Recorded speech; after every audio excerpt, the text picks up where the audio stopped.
Good evening, everyone.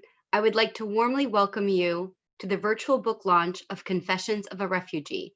Tonight's event will run as follows: a short introduction, Dr. Meshko's presentation, and then a Q&A session.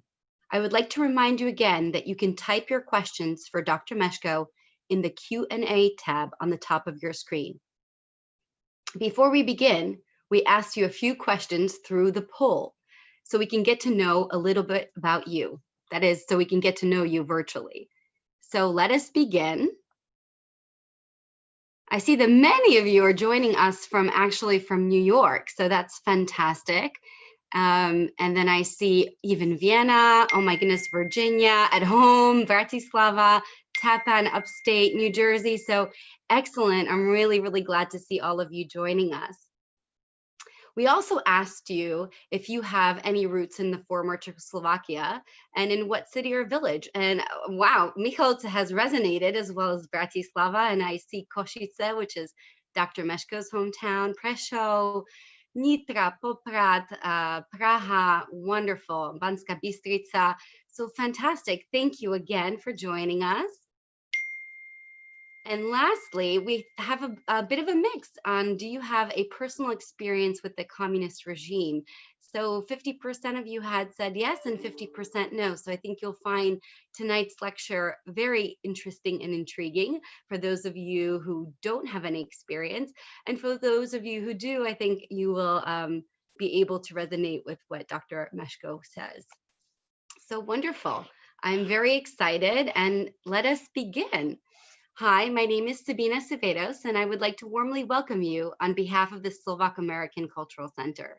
I am joined by our partners in hosting this event, Slovak Professionals of Vlado Lačkovič, who is a leader of that group, and the event is offered to you through Slido platform. Slido is a Slovak company that is really dominating the market. We are really happy to be working with these partners and, of course, our friends to bring you this excellent event. I would like to welcome members from the Slovak American Cultural Center, Slovak Pro, Slovak American Society of Washington, D.C., Friends of Slovakia, and the First Catholic Slovak Union. We are so excited to present the virtual book launch of Confessions of a Refugee, A Journey to the Unknown, August 21st, 1968.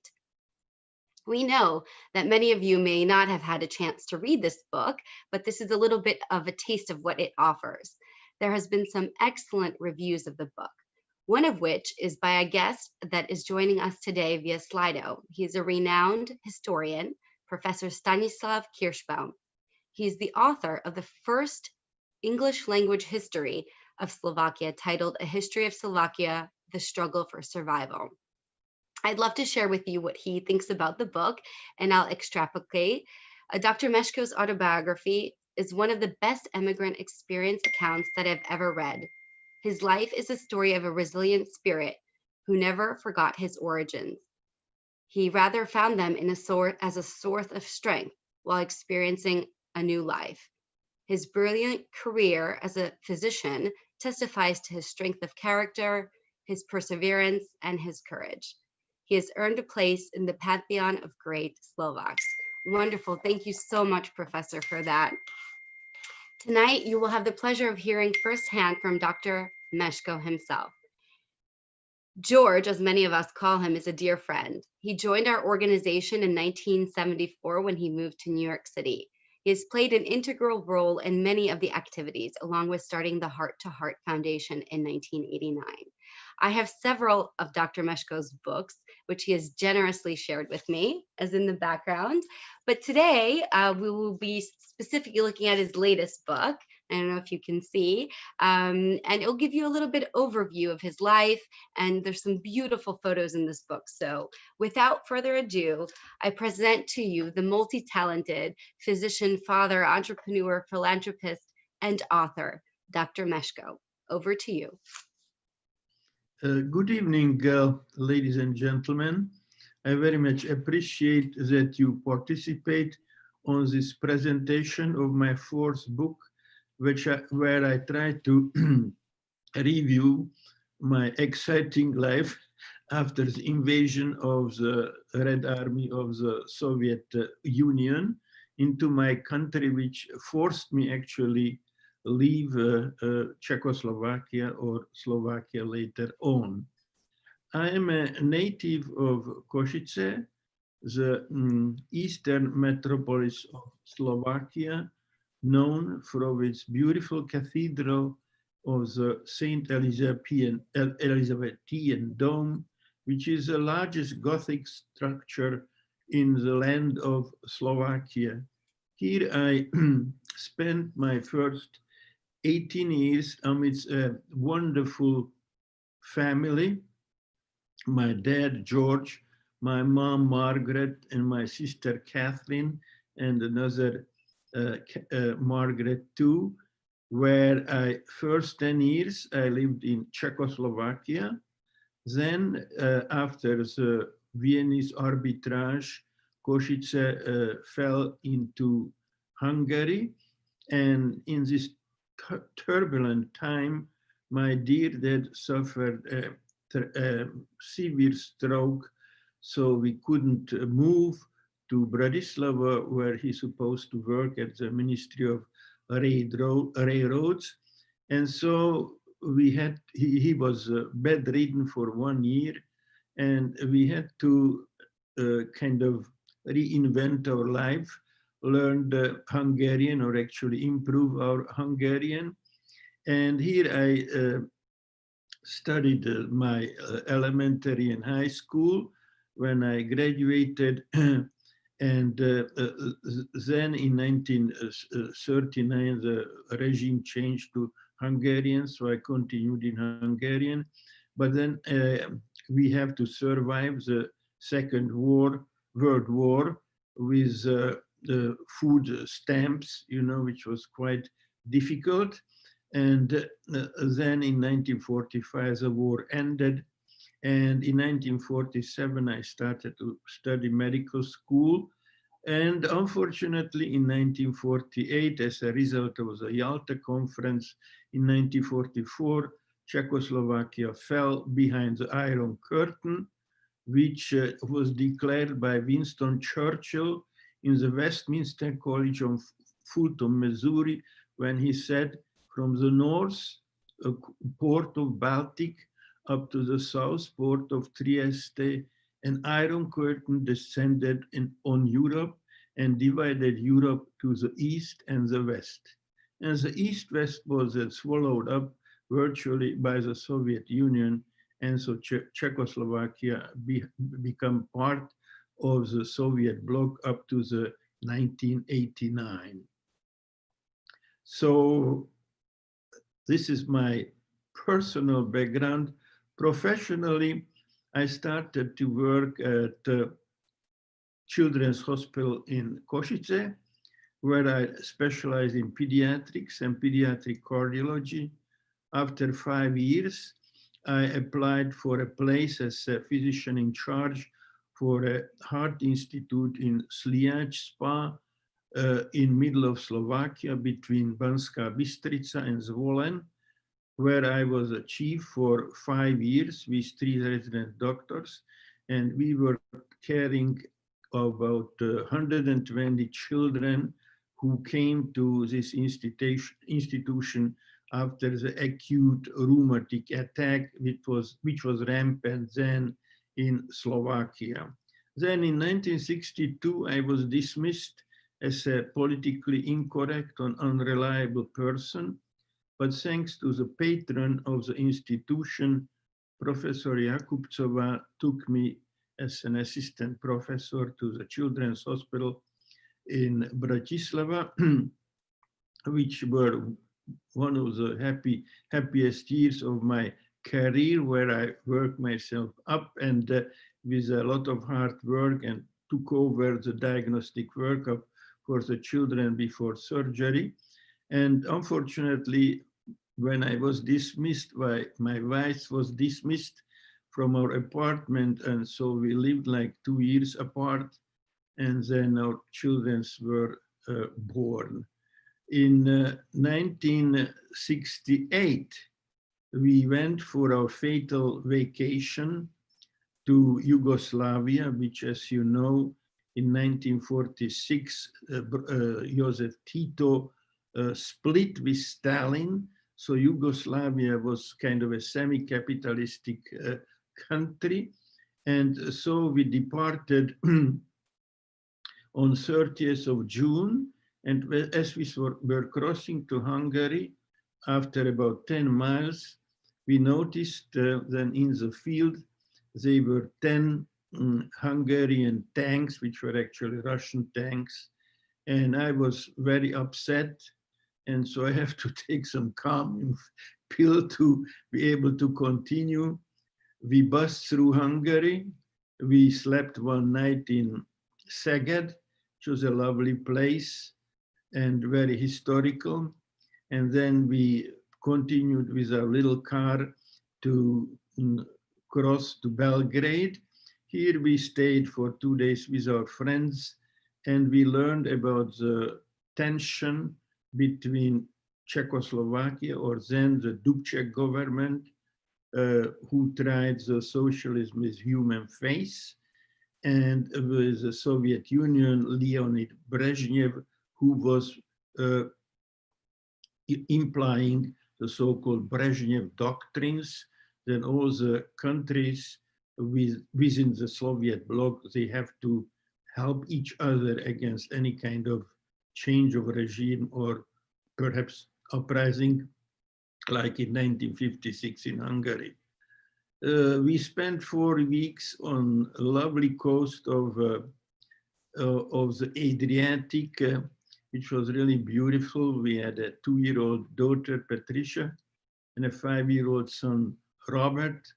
And after that, we were returning. We spent 1 week in Dubrovnik, and then we came to Belgrade on 19th of August and spent 1 night with our friends. And as we were trying to depart from Belgrade to going home to our new condo, suddenly the sirens started to blow, and our friend came back, well, you will not go anywhere because Czechoslovakia was invaded by Russian army, Red Army. That means that 2,000 soldiers and,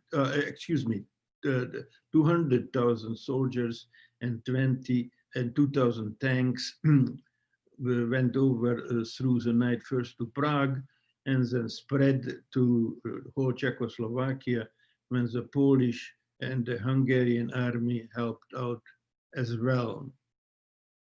So we suddenly were faced to a terrible dilemma what to do, and fortunately I had some professional friends in Belgrade, and they helped me that I could work in Children's Hospital in Belgrade for 3 weeks.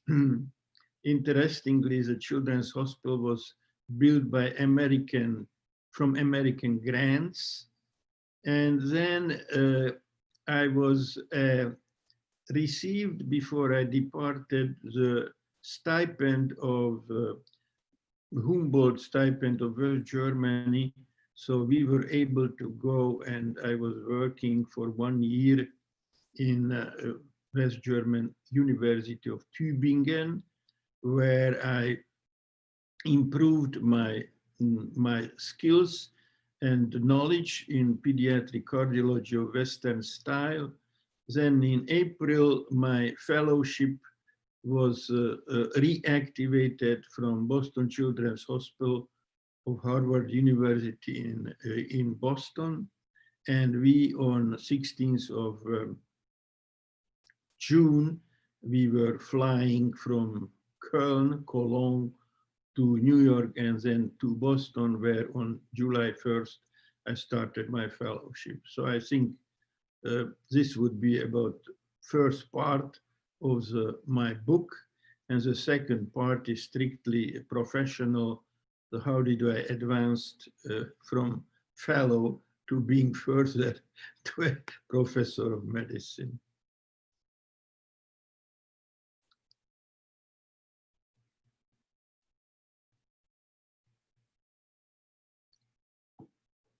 about now. Thank you so much, Dr. Meshko, for sharing that story.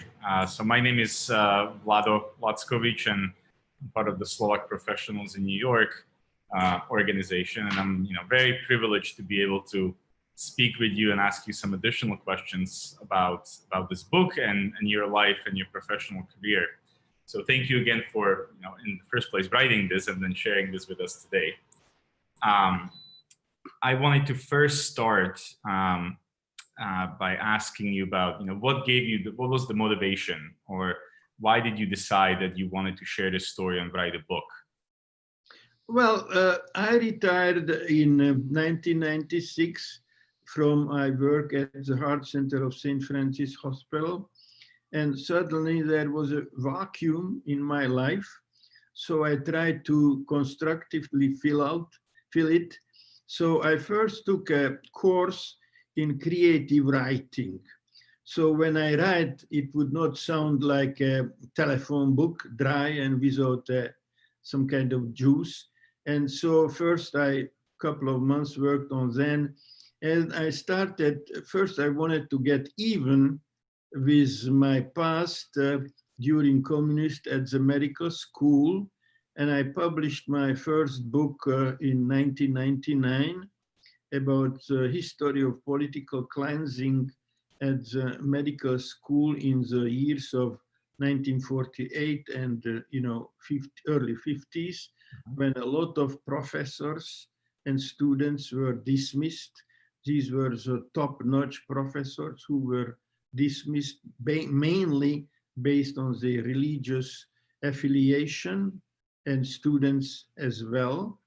And after that, I wrote a book about history of communism in Slovakia, since Slovakia was for years, a Christian nation, and the ideology of Marxism, Leninism was something totally different, and foreign.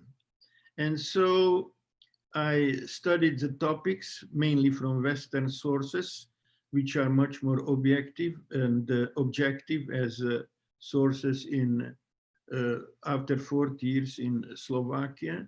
And that was my second book. And then I kind of turned to my history of my family, which is a history since 1222, when in the Greater Hungary, or better to say in Slovak, Uhorsko, not Maďarsko, gave some land in the northern Slovakia of Orava, where from a small village, Vyšný Kubín, my family comes from.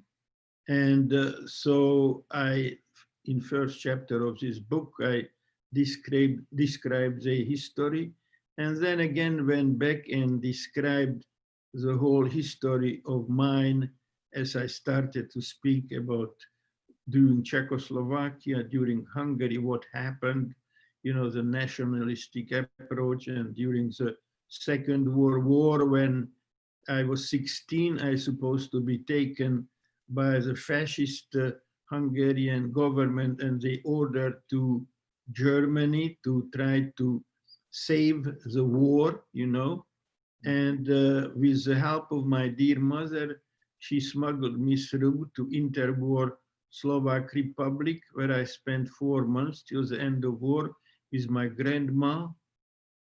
I then returned home and then started to study medicine. And then this is my last book, which I regard probably one of the most important when I'm confessing my story as a refugee. How did it all happen?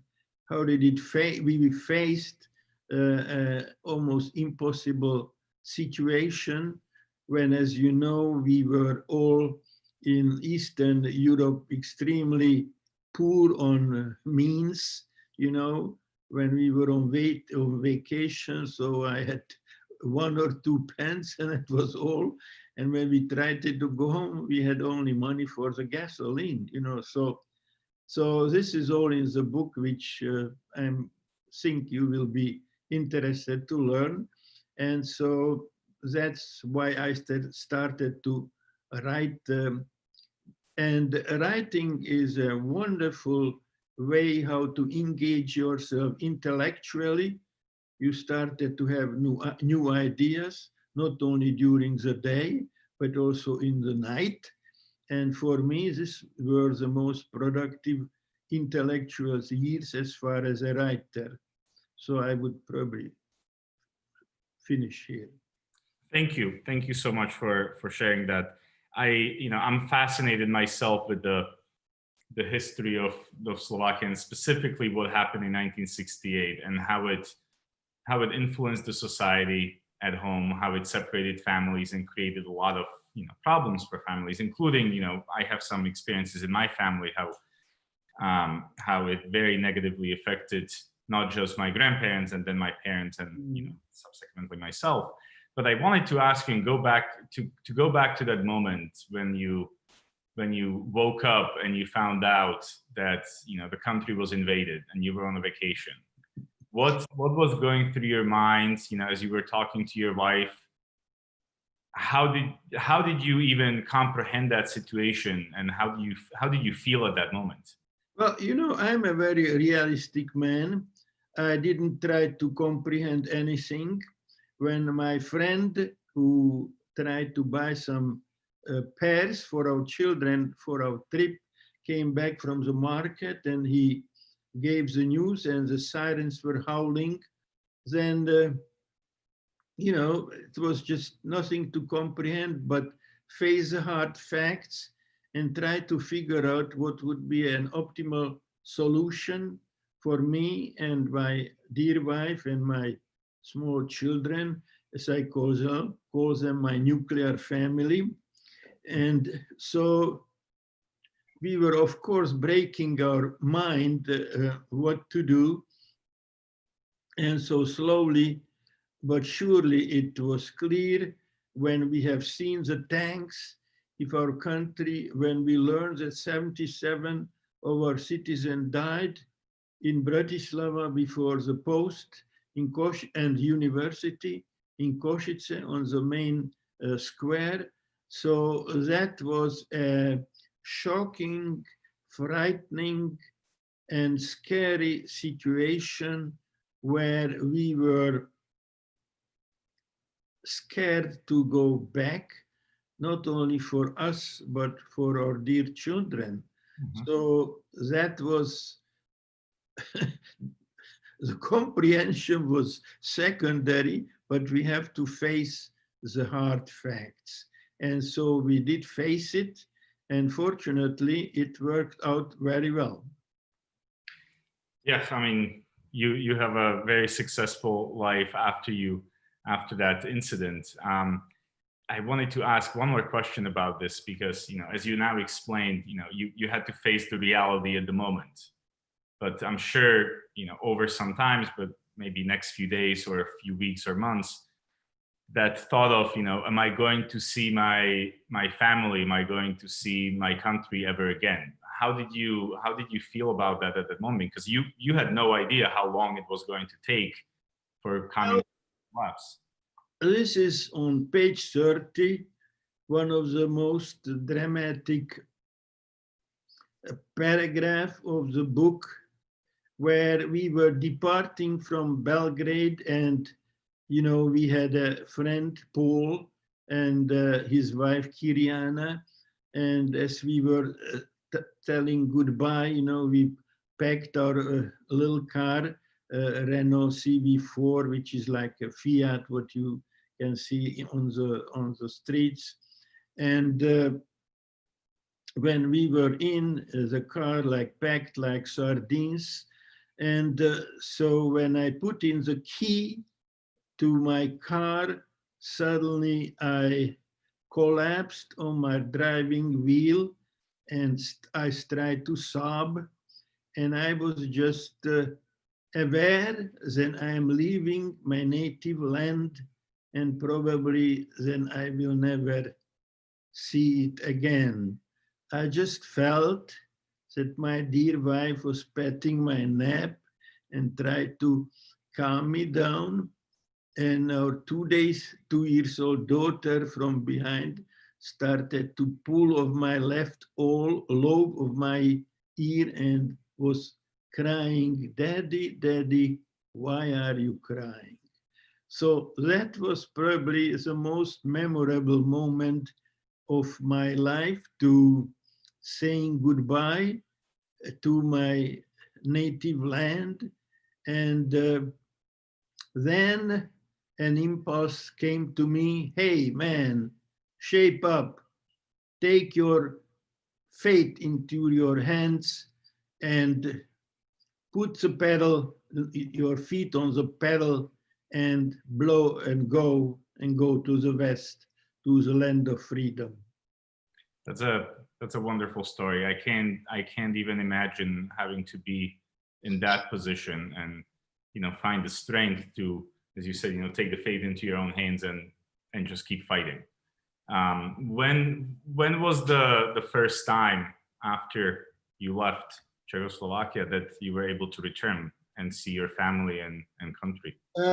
When I was in Tübingen in 1969 in April, then by miracle, my dear mom, who was 81, and my sister Margaret came to see us to Tübingen for 2 weeks.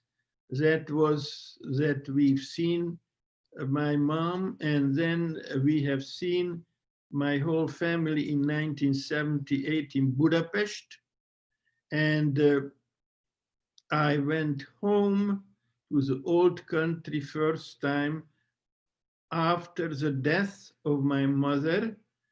The government didn't give me the visa to go to her burial, but then somehow in 1987, I visited Slovakia and visited her grave and my father's grave. And then as a sideshow, I went to see the condition of pediatric cardiology in a socialist republic. That was an eye-opener, which gave me an impulse that something can be done. And when I returned from Czechoslovakia in 1987, and I was a member of SACC, then I presented my findings to the board, and we established a foundation of Heart to Heart. And within a year, we had $100,000 and were able, through my contacts and connection, to place 4 physicians from Slovakia in the West to Toronto, London, New York, and Paris. That's a big contribution that you have made, and I was going to ask you about the Heart to Heart initiative, so I might go back to that again. But you started talking about the healthcare system and how you were able to go to Czechoslovakia and see the status of the children hospital or children healthcare. And I wanted to ask you a related question to that, because I think somebody on Slido asked that, and I would also like to introduce that again, that people should be asking questions on Slido. If you have any questions for Dr. Meshko, please send them on Slido, and I'll try to choose some of them that we can ask him directly. But going back to my question, somebody asked, how did your studies in the communist or socialist education system prepare you for your career in medicine in the United States, and how can you compare that system, or how were you prepared versus some of your American colleagues? Was there some positives, some negatives? Maybe you can elaborate on that. Well, you see, I was kind of lucky that I was studying medicine in the first years of communism, when even so they kicked out many professors, then still the old system was trying to work. So I graduated in 1952, so I didn't suffer too much. But through the 40 years of communism, the whole educational system was significantly degraded, you know, and not only till 1989, but still the inheritance of this totally different system where the evaluation of the students is still just measured by, not by the knowledge of the student, but actually just what kind of grade he gets. So I found it very insufficient. And, you know, my eyes opened up in 1967 when I was still in Czechoslovakia, where I have to go through an examination.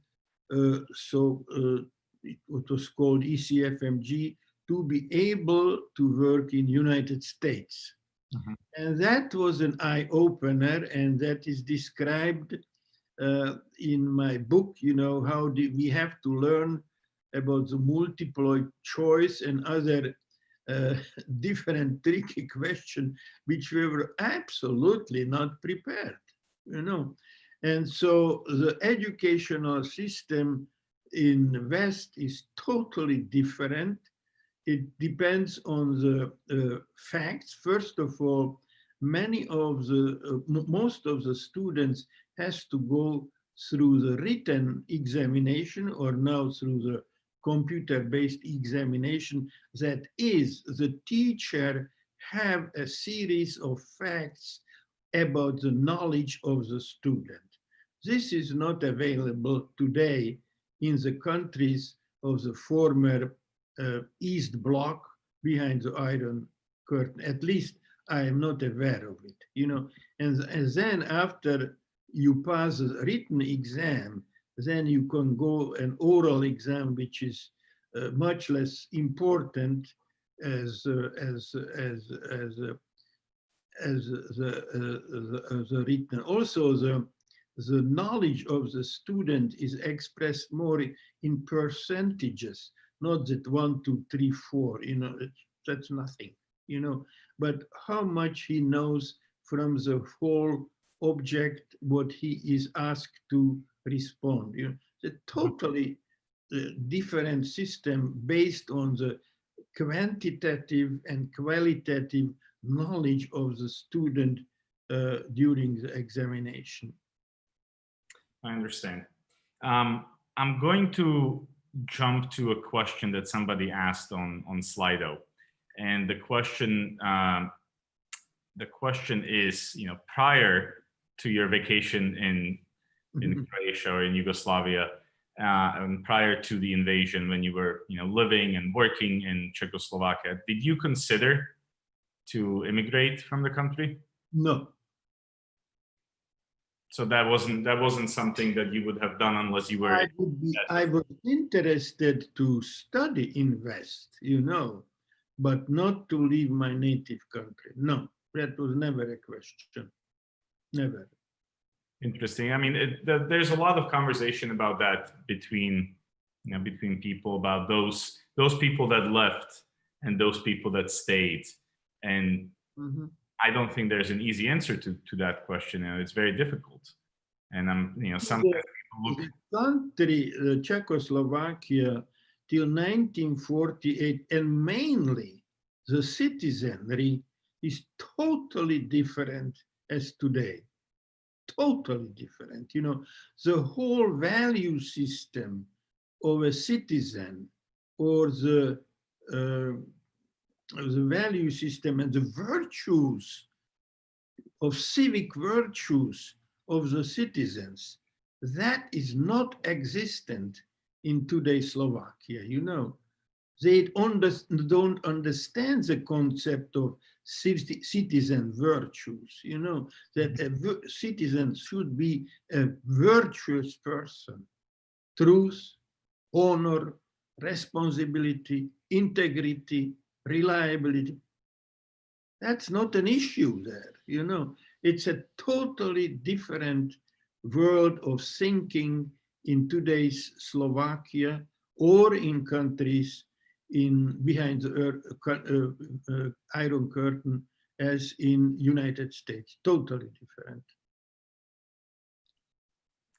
And do you think that that's going to possibly change in a positive way going forward? That there's light in the end of the tunnel to kind of return to those values of the Well, yeah, well, we are today 30 years after the fall of communism, you know, and there is a rather subtle change, but not a revolutionary change in these matters in Slovakia. Like today, there is a tremendous upheaval in Slovakia about plagiarism. You know, I'm sure you know about that. Yeah.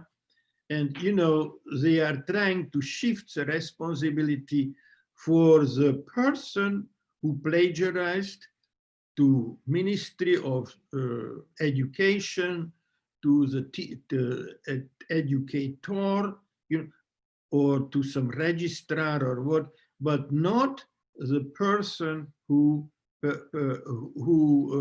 plagiarized his work.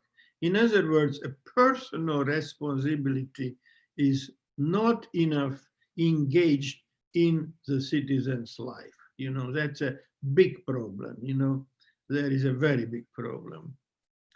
I know about that case that you're talking about, and I totally agree with you. I 100% agree with you. Now going back to some of your professional career, you have done some really remarkable work and held some really prestigious positions. But I specifically wanted to ask you about your work at the Children's Hospital at Harvard, which some consider the top hospital in the world. How did you get invited to it? How did that process happen? Well, that is described in details in my book, you know, and I usually speak about my blue fairy, you know, who is always on my side when I get between the rock and the hard place. And as I write in my book, when I was a physician-in-chief in the Institution for Heart in Sliac, then out of the blue skies on a beautiful June sunny days came a middle-aged lady and presented herself as a pediatrician from Beth Israel Hospital, that she wanted to see the physician in charge and learn what are these people behind the Iron Curtain doing with the children afflicted with heart disease, mostly after rheumatic fever or heart surgery. And she was flabbergasted, you know, how the institution functioned. I showed her our protocol.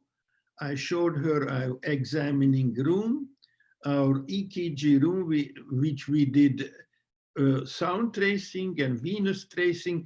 And when she's seen that we have a master step test, which was first published in US in 1953, and we were in 1960, she couldn't believe her eyes, you know. And so she was so impressed that when first time she came to Sliac with her older friend to take the carbonated water of the Sliac spa, you know, that she asked me, well, when I come next year, what can I bring you? You know, you are running an unbelievable institution behind the Iron Curtain.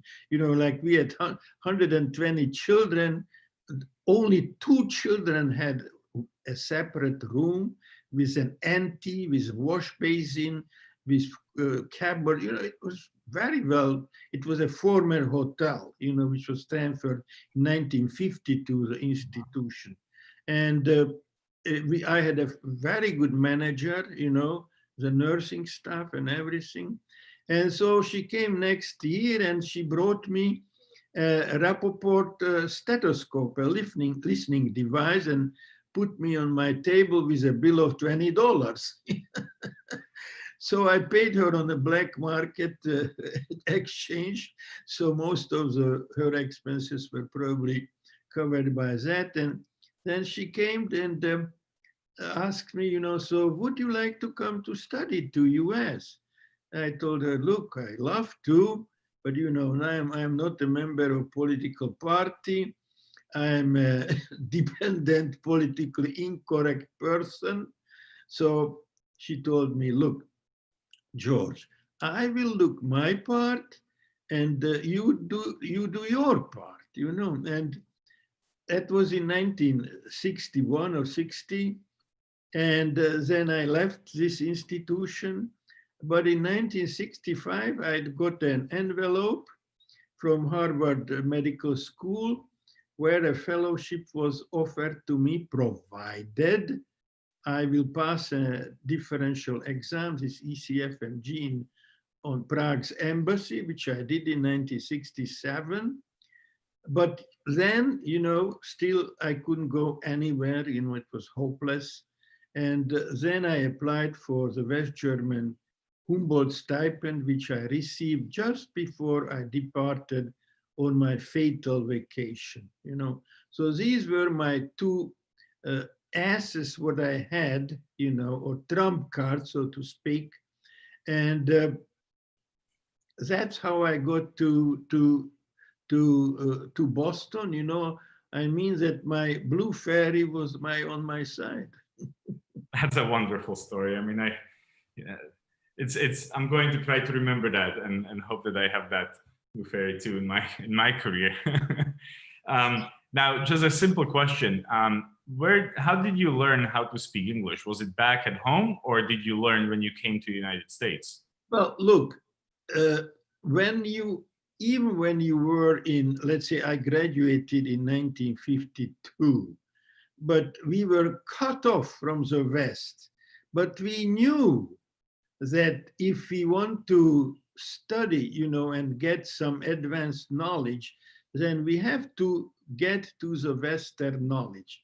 And we studied from German books, from Hungarian books, from Czech books, or whatever.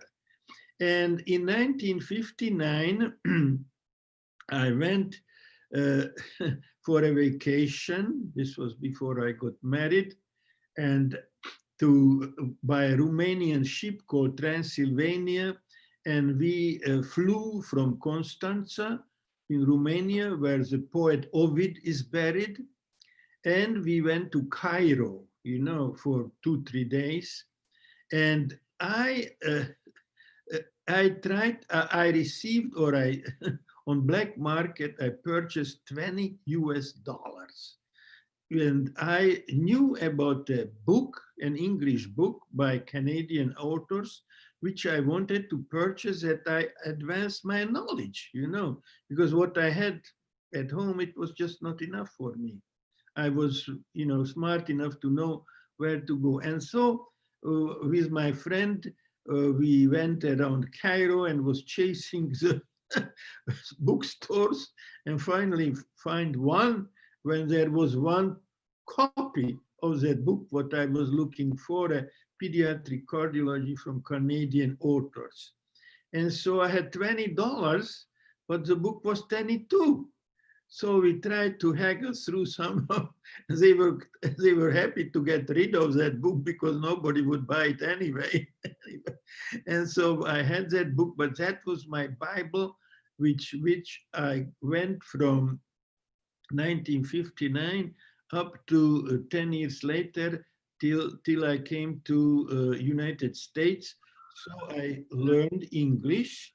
And then I also, before I went to that exam, where part of the exam is English, that you can communicate with your patients and with your supervisors or colleagues. So I was listening to BBC so that I put my ear on the radio so that my neighbor would not hear it, what I am listening on the wireless, So this way I learn passively, and I was quite in good shape, you know. That's remarkable. You know, that determination that you had those $20 Yeah. and you decided to spend $20 on this, you know, what most people would consider a very obscure book instead of buying some kind of a souvenir or something. But you had that determination to pursue education. So that's truly remarkable. So we have, I would say, 5 or 10 minutes before we have to conclude. And I know that Sabina wants to say a few words, but I have a couple of questions left about your involvement with the Slovak American Cultural Center. How did you get involved? When did you get involved? And if you can also tell us more about the Heart to Heart initiative. Well, when you are emigree, you always try to look from some kind of countryman in the country where you are, Like in Tübingen, I found the professor of Marxism from Prague. And then in Boston, we met a friend, a priest from Moravia, Father Venuta. And so likewise, when we came to New York, and New York has a large community of Slovak diaspora, so we went to meet these people, and that's how we get to it. And then we were very active, like we purchased or built a monument for Colonel Jan Polorecki, who was a French soldier and colonel in the Lafayette Army, and he came to fight with George Washington, so that we honored in Yonkers. And then we participate in different cultural events in New York or New Jersey. Mm-hmm. And then we started this heart-to-heart program, as I mentioned, after I returned from Slovakia in 1987. And we sent out 2,500 envelopes and announcement about our program with a returned envelope for some checks, and not everybody was happy with our actions. Many people were attacking us under the title, we don't, even so this was a strictly medical problem for sick children, and they were attacking us, we don't give anything for the communists, But we didn't care about these seldom, kind of revolutions, and we collected $100,000, and that's how we started to build up the heart-to-heart program and send out 4 children to the West, and then we're lucky to get a grant for $2.5 million for the Bratislava, so that's how it all went through. That's wonderful. Thank you for doing that work, and thank you for being for so long involved in the Slovak community in New York and United States. And that that community is growing and it's strong, and there's so many wonderful and experienced and successful people here from all kinds of different fields. So I think you can be a very much of a example to myself and a lot of us that are doing work in different fields. So maybe just the last question that I have for you, as people are reading the book, what was the hardest part to write about? And the second part of that question is, if there was one story or one takeaway that you would want people to have as they read it, what would that be? Well, actually, it was not so hard to write it. You were just unload a story between 1968 and till the time, and I wrote it. I have fortunately, as an elder person, a very good retrograde memory. And so I wrote it with a great passion, And so this was not very hard to read. I wrote it with great gusto, to kind of explain the whole problem of how difficult it is to be a refugee. The refugee problem is a very serious problem today.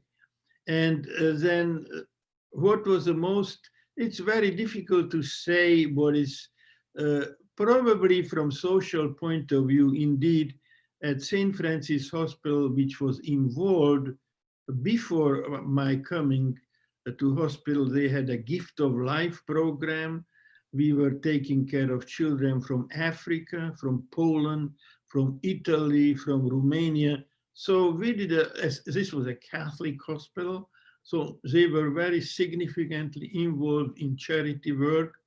And I joined them again with great relish because I wanted to reciprocate something to my new country. And so we worked very hard on all these charitable programs. We worked everything for free. In other words, without any penny. I performed 600 cardiac catheterization on these children for free. That means that is $600,000 just in medical fees, you know. So, but that's okay. I liked it as it is, you know. And I was very grateful, as you can read in the book, that we could help so many children from Poland or mainly Korean, South Korea. I think that story of being a refugee and then throughout your life helping children, not just in the US but around the world is so powerful. And so thank you so much for writing the book and for joining us today and sharing this experience and answering questions that people had on Slido. And I would like to just know before Sabina finishes this event that everybody who is watching us can purchase Dr. Meshko's book. If you go to Slido and you go under chat, there is a link that you can click on that brings you to both versions of the book, whether it's just audio or hard copy. So I encourage all of you to purchase the book when you get a chance. Thank you so much. Again, Dr. Meshko, it was a pleasure speaking with you. And thank you very much, Vlado. Thank you very much. Thank you. And I would like to turn it over to Sabina right now. I will be glad to see her. Excellent. Thank you so much, Vlatko, our brilliant moderator. And of course, thank you to Dr. Meshko, who gave us an appetizer to his excellent book. Really, it has been a fascinating evening listening to your stories. I could listen to them for hours. So I am halfway through this wonderful book, and I'm looking forward to finishing it. It has some beautiful photographs in it as well. Thank you to all of you who asked such intriguing questions so we can have a great conversation. Before you go, just 2 more minutes of your precious time. If you could do the feedback, just send us your comments about this evening's event. And I would like to take this opportunity to recognize the organizing team of Vlado, our excellent moderator, and Oto Racek from Slovak Professionals, Kristina Kralikova from Slido, who is based in Slovakia. And actually, she's celebrating her birthday as of now. So happy birthday, Kika. And Peter Krajniak from the Slovak American Cultural Center, who's on the back end assisting. And of course, Dr. Meshko's daughter, Trisha Meshko. And certainly last but not least, I want to thank you, Dr. Meshko. I have known you for several years now. I know that Slovak American Cultural Center had honored you in 2012 for your hard work and dedication to the organization. And it has been a pleasure. I'm really privileged to know you and to be able to chat with you occasionally on the phone. And I'm really happy that we were able to do this event virtually. I know that we had planned it differently. So I want to thank you mostly for embracing this new approach wholeheartedly and engaging with us on Zoom and Slido. Essentially through Slido and sharing your story. So maybe I'll just give you 30 seconds if you want to share with us kind of a parting message. What do you want to share with our youth or the people who are watching us? First of all, and most of all, I want to thank you. You did a wonderful work for organization, this beautiful event for a couple of weeks, organize so many things which I would not be able alone. So I have a great thanks to you, and I'm thankful also, ladies and gentlemen, to listening to this perhaps for some interesting or enticing or intriguing story.